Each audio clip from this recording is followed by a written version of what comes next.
Ayan. So ngayon naman po, pasukin naman natin ang actual turnover nitong Stana Villas dito sa Barangay Amaya, Tanza, Cavite. Ayan. So pagpasok, ayan. Kung napanood nyo na yung aking dress up unit video, so ito naman yung actual turnover. BR type siya. So ito yung magiging first na toilet and bath. Kaya nila ni-rough lang yan, hindi nila finish para ready yan para sa ating tiles. Okay? So akyatin natin yung second floor. No partition ito guys ha, kaya bare type turnover tayo. So naka first coating na po ito. Naka-ready naman na lahat din ng outlet, kabitan ng ilaw. So based doon sa ating pinasok na complete turnover, dress up unit, ito yung ginawa nilang receiving area. Tapos, ito naman yung, dito yung receiving area, dito nilagyan nila ng isang room na napakalaki, kasya hanggang 3 bed. So, ito naman yung kanyang second toilet and bath. Okay. Kaya tayo sa third floor.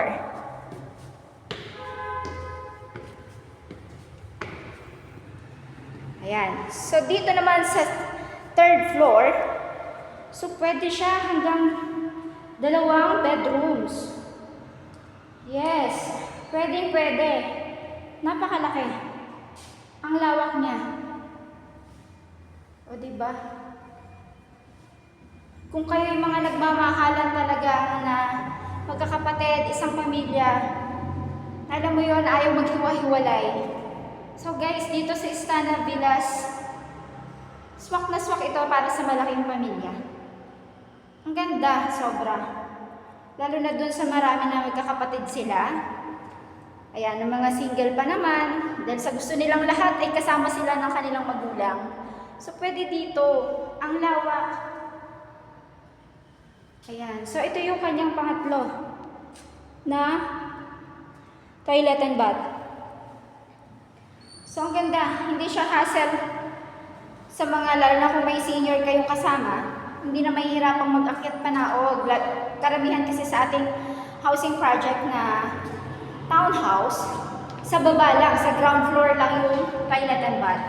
So, dito sa ating 3-story, dito sa Stana Villas, bawat floor, meron siyang toilet and bath. So, hindi hassle. Hindi ka mahihirapang akyat panaog. Piningal ako. Ayan. So, sa mga nakakapanood ng video na ito, message lang po para sa complete details and sample computation. So, ang pinaka-TCP po ng unit na ito is 3.8. Ayan. So, nasa 300 plus yung down payment. 64 to 65,000 required income. Muli, pwede po ang hanggang 2 co-borrower. Isang principal buyer, and then mag-add ka pa ng 2 co-borrower. Pwede to sa magkakapatid, guys. Na kumikita ng 30,000 monthly. Tapos may fixed allowance pa. Qualified kayo dito. At napakalapit, accessible going to Manila. Sobra. Kasi paglabas mo lang, so ipapakita ko sa inyo yung magiging location. So ito yan. Yan, dyan yan itatayo. Okay. Yan, limited na lang to guys. So sa mga makakapanood ng video na to, kung interesado po kayo dito sa ating project dito sa may Amaya 2, ang lapit lang nito. Message lang po. So by the way guys, 5,000 na reservation fee natin with initial documents. Ano ba itong mga initial documents na ito? Pare-parehas lang yan.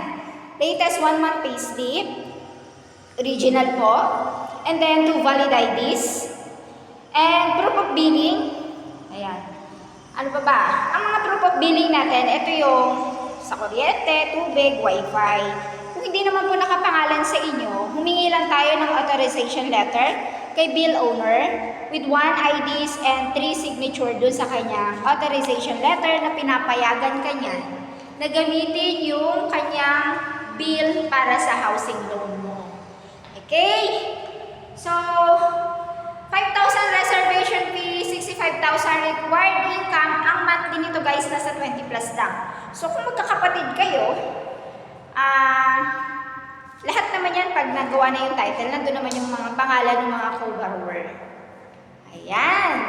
Napakagandang investment sa napakagandang location. So, once again, my name is Heidi Poresa from